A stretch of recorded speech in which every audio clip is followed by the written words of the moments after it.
প্রশ্ন, আওয়াল ওয়াক্ত সালাত একাকী ঘরে আদায় করলে সালাত হবে কি? উত্তর, প্রাপ্তবয়স্ক পুরুষের জন্য জামাতের সঙ্গে নামাজ পড়া সুন্নাতে মুয়াক্কাদাহ তথা অনেকটা ওয়াজিবের কাছাকাছি।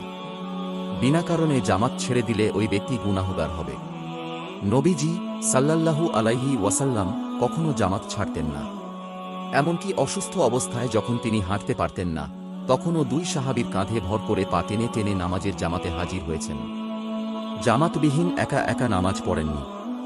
এমনকি নবীজি সাল্লাল্লাহু আলাইহি ওয়াসাল্লাম তো এতটুকুও বলেছেন, আমার তো মনে চায় মুয়াজ্জিনকে আজান দিতে বলি এবং কাউকে নামাজ পড়াতে বলি, আর আমি আগুনের অঙ্গার নিয়ে যাই, যে আজান শোনার পরও মসজিদে জামাতে হাজির হওয়ার জন্য বের হয়নি, তার ঘর জ্বালিয়ে দিই। তিনি আরও বলেন, কোথাও যদি তিনজন মানুষ থাকে আর তারা যদি জামাতে নামাজ না পড়ে, তাহলে শয়তান তাদের ওপর বিজয়ী হয়ে যায়। কাজেই তুমি জামাতে নামাজ পড়াকে কর্তব্য মনে করো।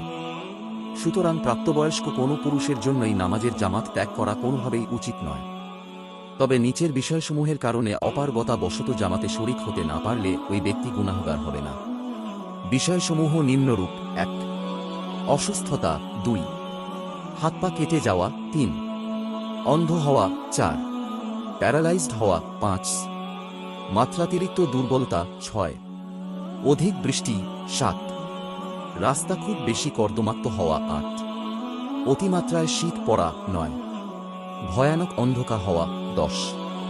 সম্পদ ক্ষতি হওয়ার আশঙ্কা থাকা, ১১.